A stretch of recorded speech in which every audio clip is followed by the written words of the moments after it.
You are about to watch a Top Hat production. Please subscribe and click on notifications. Enjoy the show. Everybody, I hope you're having a great night. We got a lot to cover here tonight, and God be it the truth.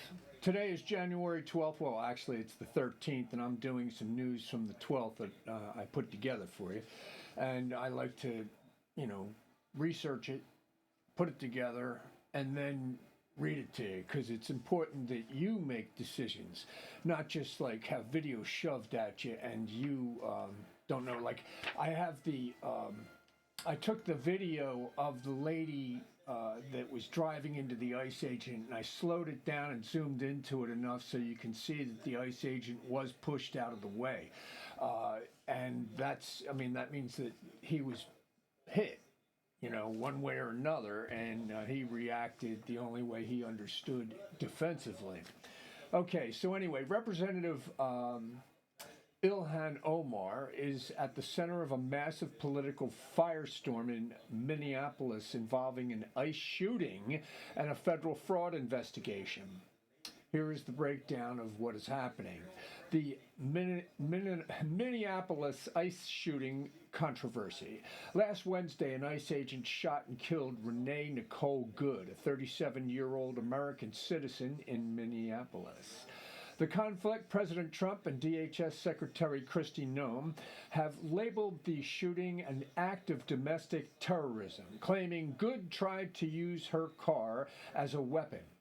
Omar's stance, appearing on Face the Nation recently, Omar called the rhetoric unjustifiable.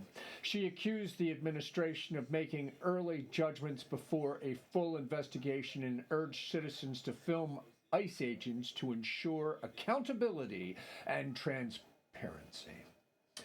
Blocked oversight visit. Over the weekend, January 10th, Representative Omar, along with Representatives Angie Craig and Kelly Morrison, were physically blocked and ejected from an ICE detention facility in Minneapolis. What happened? They were initially let in by a long-term official, but were kicked out 10 minutes later. The reason? The Trump administration invoked a new rule requiring lawmakers to give 7 days notice before visits. DHS also accused Omar of having the explicit goal of hunting down ICE officers. Omar has slammed this as a blatant attempt to obstruct her congressional oversight duties. The $9 billion fraud surge? Minneapolis is currently ground zero for a massive federal investigation onto a COVID-era welfare fraud scheme. The surge? The Trump administration has deployed over 2,400 federal agents to the city, more than double the local police force, to investigate fraud and conduct immigration sweeps. Omar's reaction? She has denounced the surge as a political stunt designed to create terror, confusion, and chaos in the Somali community. She pointed out that while there were scams, the Biden administration had already adjudicated many of the cases without needing a military-style surge. Governor Tim Walz, the governor, Mr. Walz, Tampon Tim. Directly linked to this BS, Minnesota Governor Tim Walz, the 2024 VP candidate, announced last week that he will not seek re-election. He called the federal focus on Minnesota a political vendetta and pleaded with the White House to leave my people alone. Omar praised his decision as selfless in the face of federal pressure. A summary of this is it's a total deadlock. Omar is accusing the Trump administration of using her district as a political laboratory for aggressive ICE tactics, while the White House is framing Omar as defender of Somali fraudsters and domestic terrorists. and on we go, folks. On and on we go. In 2026, the political landscape in Minnesota is incredibly polarized. While the major cities like Minneapolis and St. Paul are in a legal and rhetoric war with the White House, there are several mayors in the state who have become vocal, high-profile supporters of President Trump. Based on the current BS and political friction, there isn't just one mayor, there is a growing group of them who are backing the president's Operation Metro Surge. The greater Minnesota mayors, in contrast to Minneapolis Mayor Jacob Frey, who recently told ICE to get the F out of several mayors, get the F out, is what he said. Where was I? Several mayors from the Iron Range and suburban areas have doubled down on their support for Trump's 2026 agenda. And there is definitely a 2026 agenda. We have to keep informed, folks. We have to hear this. Be able to think about it and process it, because we have our lives to live, and we need to face the truth in the news. All right, this group, which was originally formed during the previous campaigns, has grown in 2026. Mayors from cities like Virginia, Chisholm, and LI have publicly backed the president, arguing that the focus on mining, tariffs, and cracking down on fraud is better for their local economies than the policies coming out of the Twin Cities. The argument: these mayors often frame their support as common sense over radicalism. They have publicly welcomed federal agents and stating that if people aren't breaking the law or committing welfare fraud, they have nothing to fear from the 3,000 plus federal agents currently in the state. The suburban law and order shift: some mayors in the suburbs surrounding the Twin Cities have broken ranks with the state's domestic leadership, Governor Walz and AG Keith Ellison. While they may not have a hard-on in the sense of personal obsession, they are using Trump's federal surge as a way to distance themselves from the chaos in Minneapolis. They have criticized the lawsuit filed today by Ellison and Frey, calling it a waste of taxpayer money that protects criminals rather than citizens. Oh, bah humbug. They have criticized the lawsuit. Yeah, they're always criticizing something. Okay, why the hard-on for Trump? Well, to answer that question, for these mayors, supporting the president 2026 is about a few key things. The welfare fraud scandal. The administration's focus on the $9 billion fraud investigation in Minnesota has given these mayors a powerful talking point. They claim the Twin Cities elite ignored the problem, and while their residents paid the price. And you can see how that's true.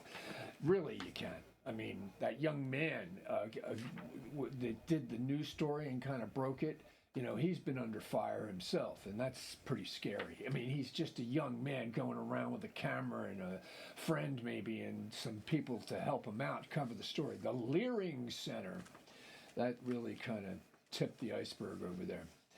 Mining and industry. In northern Minnesota, Trump's 2026 executive orders to fast-track copper nickel mining have made him a hero to mayors who see it as the only way to save their town's futures.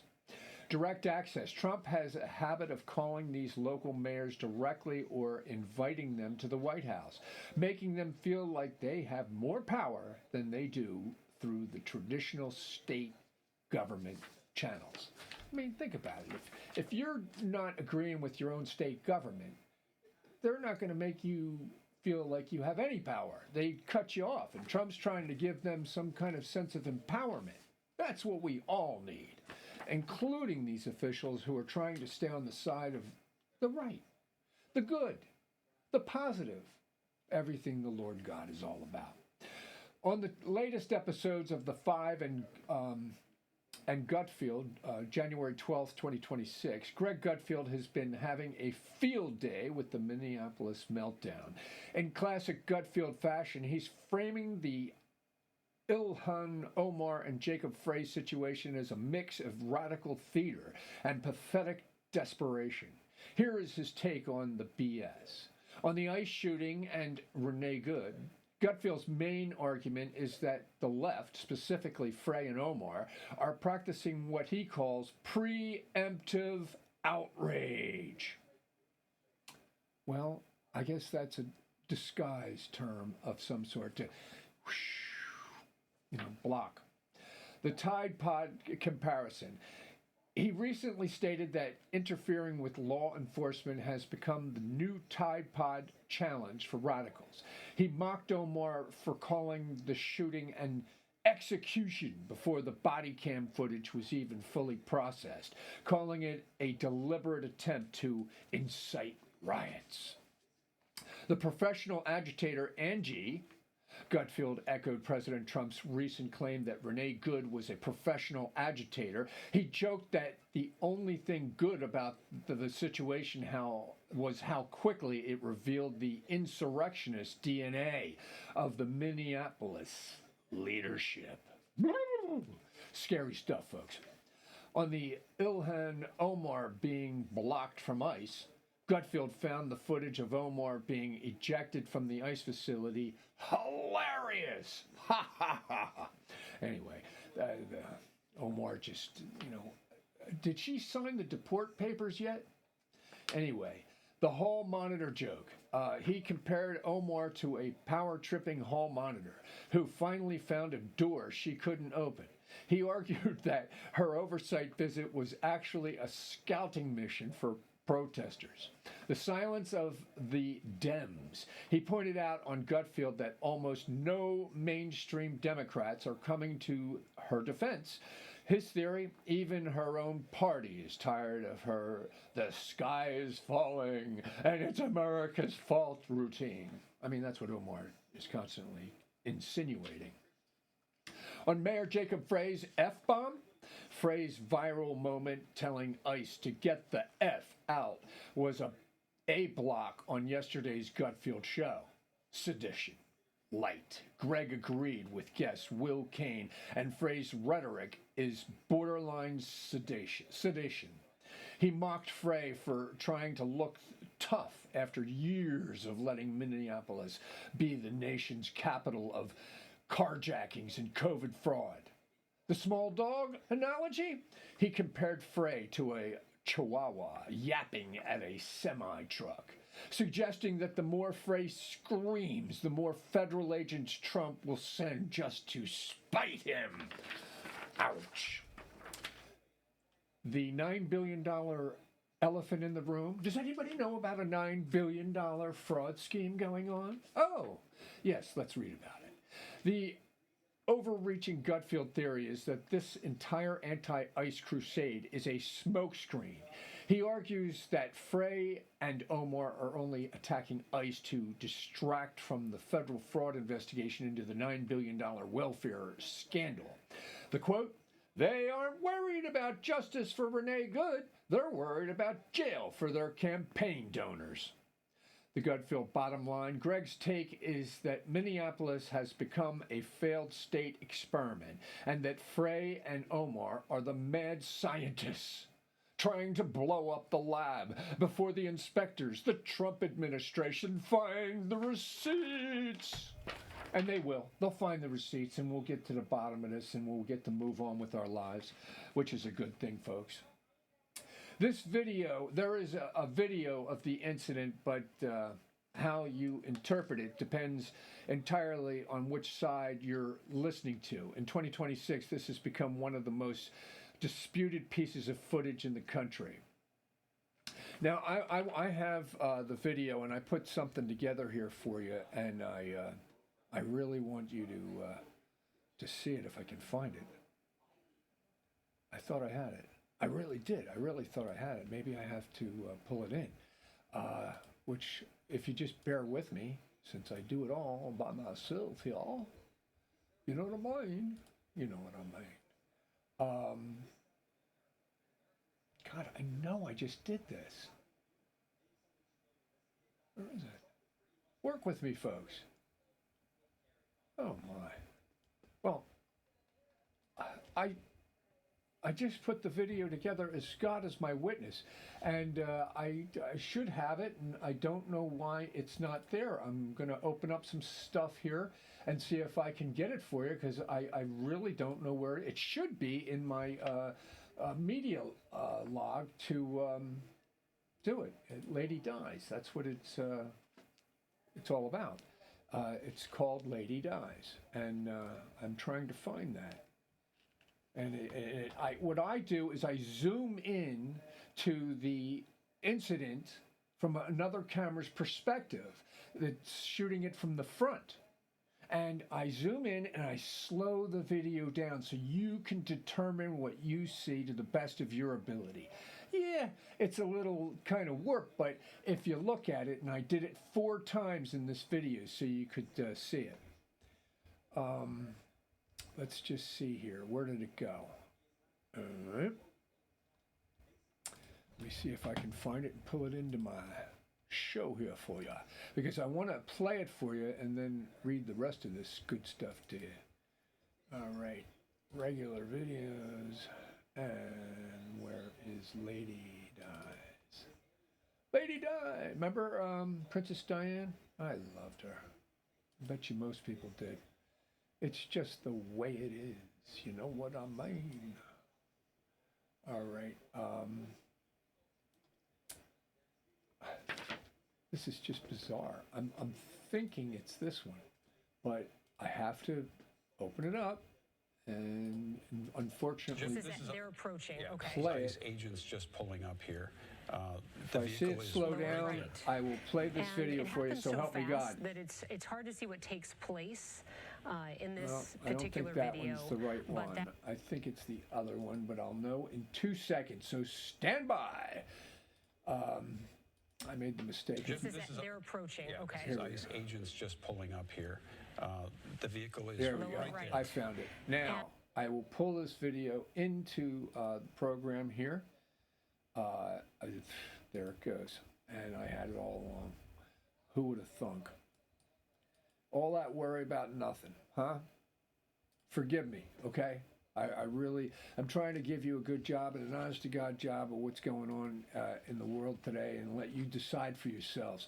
And this is the video I want you to see, and you determine what you see here, okay? And I'll see you on the other side of the video. They're approaching. Yeah, okay. this is ICE agents just pulling up here. The vehicle is Lower right there.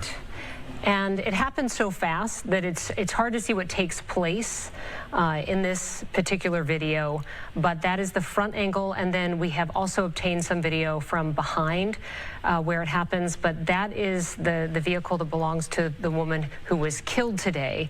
And as Randy said, there were 3 agents in particular surrounding the car.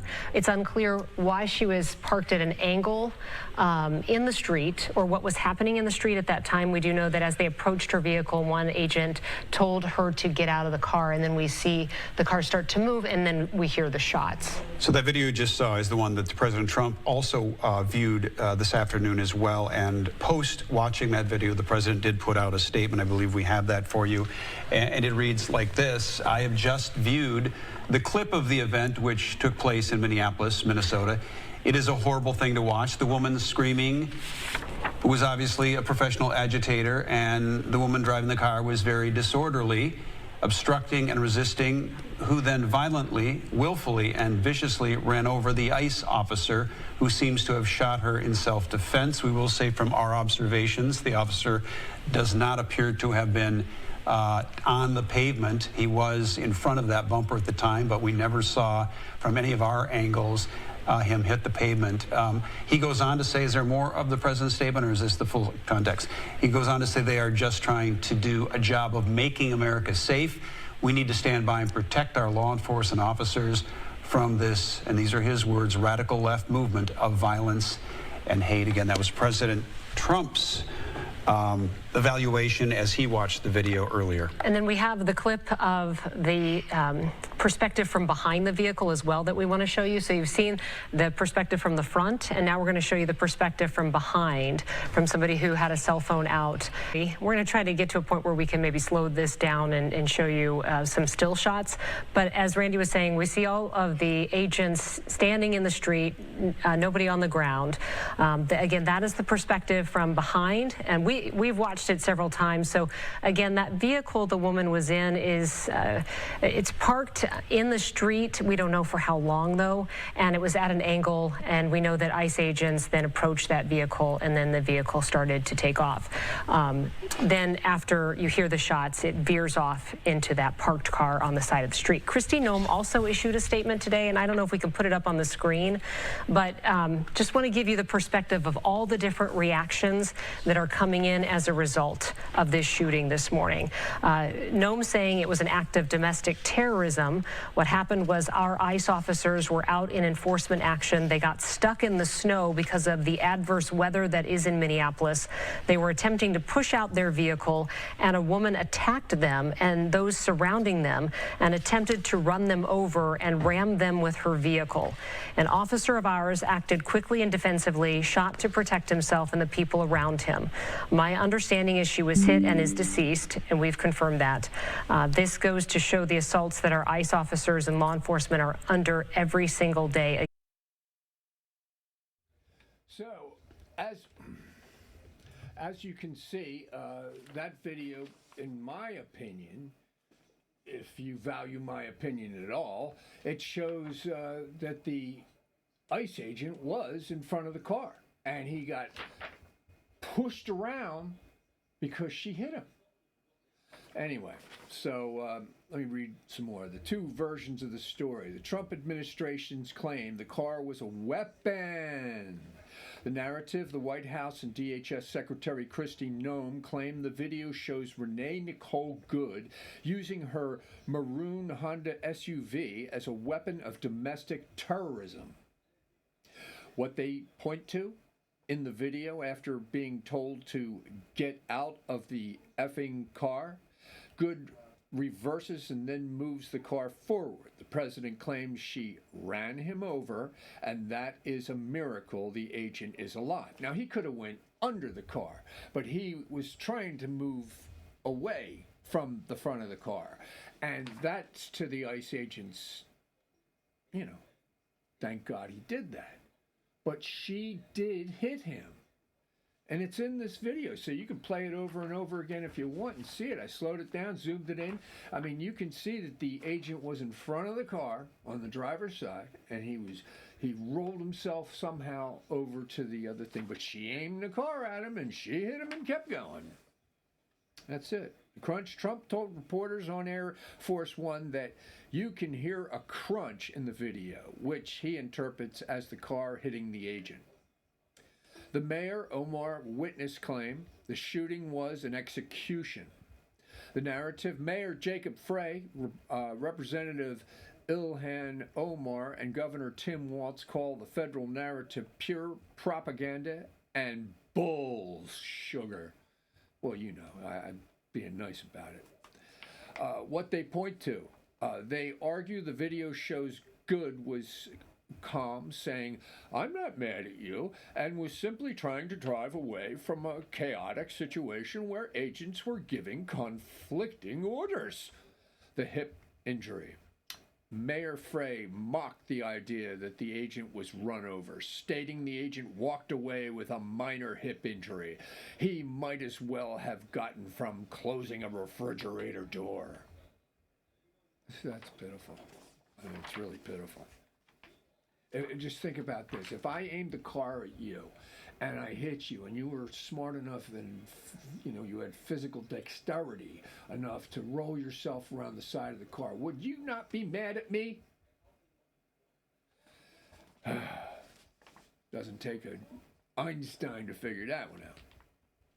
The frame-by-frame independent analysis by outlets like the Washington Post suggests that While the car moved forward, the agent stepped out of the way and fired his shots from the side of the vehicle as it veered past him, not while he was being rammed.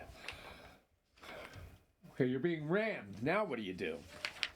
You try to get out of the way, and then you say, consequences, boom, boom. What is actually in the video? The POV point of view, it's shaky cam footage from the agent's hand-chest area as he walks around the car. The dialogue, you hear Renee Good say, "It's fine, dude. I'm not mad at you." And her wife, Becca, shouting, "Drive, baby, drive," right before the shots. The action, the car moves forward, the camera jerks violently, shots are fired, and the car rolls away and crashes into a parked vehicle. The bottom line, the video exists, but it doesn't settle the argument. To the White House, it's proof of an attack. To Minneapolis leadership, it's proof of a federal agent losing his cool and shooting a woman who was trying to leave. Well, you make up your mind. You've seen the video. You can back this video up. It's zoomed in. It's slowed down. You decide. I think he was hit, and I think she was an overzealous protester and doing something very wrong, which made her cross into terrorism, making her a terrorist. And he reacted the only way he could, with the instinct to, well, we got to stop this from ever happening again. Boom. In January 2026, President Trump's response to the Minneapolis situation has been a mix of aggressive defense of federal agents and a sharp political attack on the city's leadership. He is treating the conflict as a definitive battle for law and order against what he calls a radical left insurrection. Here is exactly what he has to say and the strategy he is employing. On the ICE shooting, Renee Nicole Good, speaking to reporters aboard Air Force One and posting on Truth Social, Trump has fully endorsed the self-defense narrative. The Crunch comment, Trump stated that he personally viewed the video and claimed you can see and hear a crunch where the car allegedly hit the agent. He said, "I want to see nobody get shot, but I want to see nobody trying to run over policemen either." Characterizing the victim, he labeled Renee Good as a radical person and a professional agitator, suggesting that her actions were part of a coordinated effort to harass law enforcement. Blaming the friend, he repeatedly referred to Good's wife, Becca, as her friend, accusing both of being highly disrespectful and implying their behavior made the deadly encounter foreseeable. On Operation Metro Search, Trump has framed the deployment of 2,000 plus federal agents into Minneapolis as a necessary cleanup of a failed state, targeting fraud. He justified the surge by focusing on the $9 billion welfare fraud scandal, claiming that the Somali population and local leaders have turned the city into a hub for criminal activity. Bypassing local rule, he has praised DHS Secretary Kristi Noem for running an awesome, successful operation and has shown no intention of backing down despite Mayor Frey's legal challenges. On Ilhan Omar and Jacob Frey, the president views the Minneapolis leadership not as a legitimate partners, but as political enemies.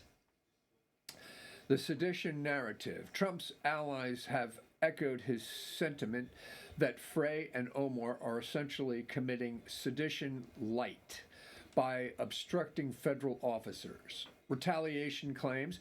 When asked about the lawsuit filed by Minnesota officials, Trump suggested that the city's problems are its own fault for not voting for him. He has used his platform to highlight the friction, essentially telling his base, this is what happens when you let the radical left run a city.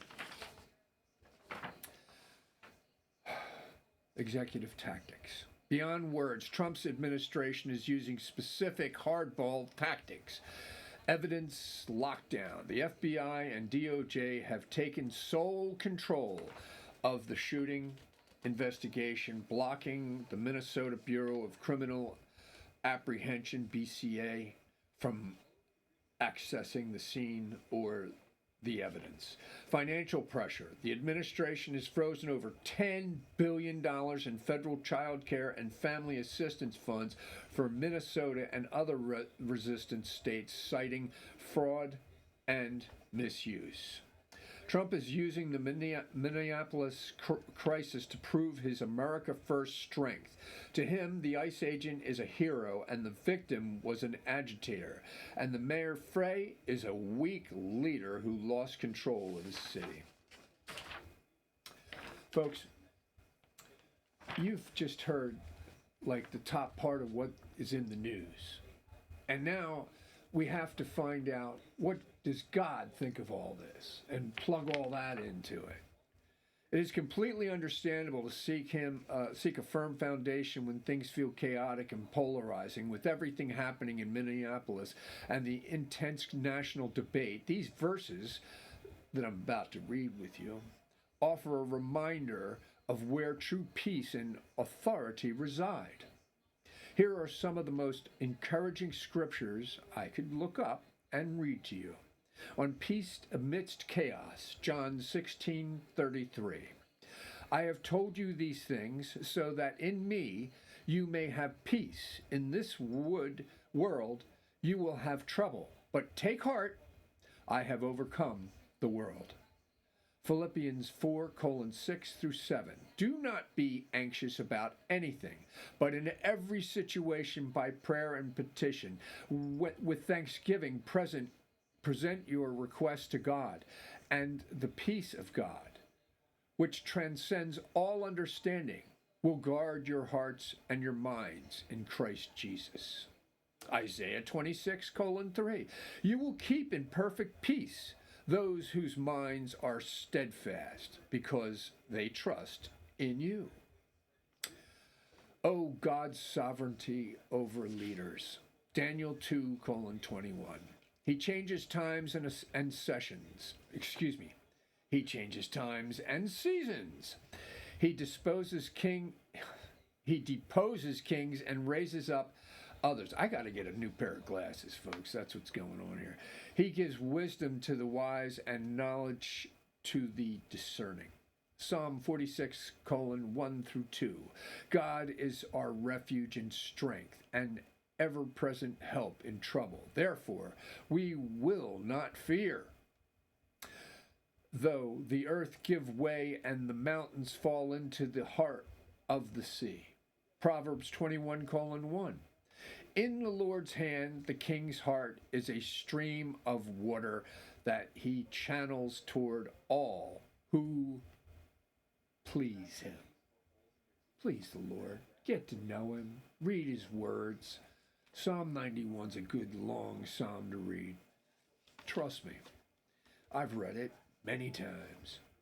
On strength and courage, Joshua 1:9. Have I not commanded you? Be strong and courageous. Do not be afraid. Do not be discouraged, for the Lord your God will be with you wherever you go.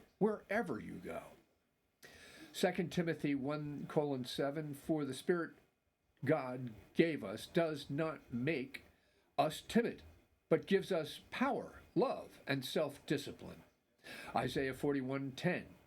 So do not fear, for I am with you. Do not be dismayed, for I am your God.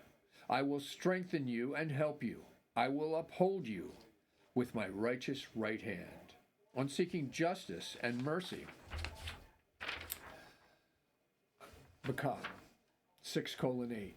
He has shown you, O mortal, what is good, and what does the Lord require of you, to act justly and to love mercy and to walk humbly with your God. Psalm 9:9. The Lord is a refuge for the oppressed, a stronghold in times of trouble. Now, I put those things together for you to be able to be encouraged, to be inspired, and I hope that it reaches you. I hope you are touched by some of the stuff that I've done here today. And I want to say that I really love you, my brothers and sisters, and that I'm always trying to, make it so that I'm bringing you something new and something good and something, well, a little exciting. But I'm doing all this by myself without any help, and so therefore I make a lot of mistakes, boo-boos, whatever you want to call them. Anyway, I want you to have a good night. We always end the show with the Lord's Prayer, but Jesus has a word for you, and maybe you should listen. Thank you for watching a Top Hat production.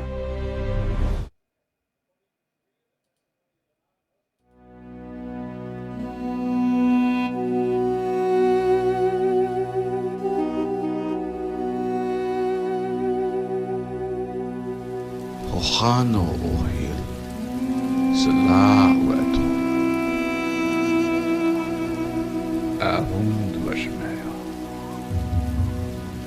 nith kadesh moch, tithe malkufach, nihoe sobionach, ekenet vashmeya, of bara. Am Lachman de Sukonam Yomana Was Boklan Al Bang de Wato Hein Ik ken het Dov Hanan Shbaken le Hailbang Le Ta'alan le National Elafaslan Men Bisha Metul Didlak He Malkuta Haila with Despota Leola Nalamin Amen.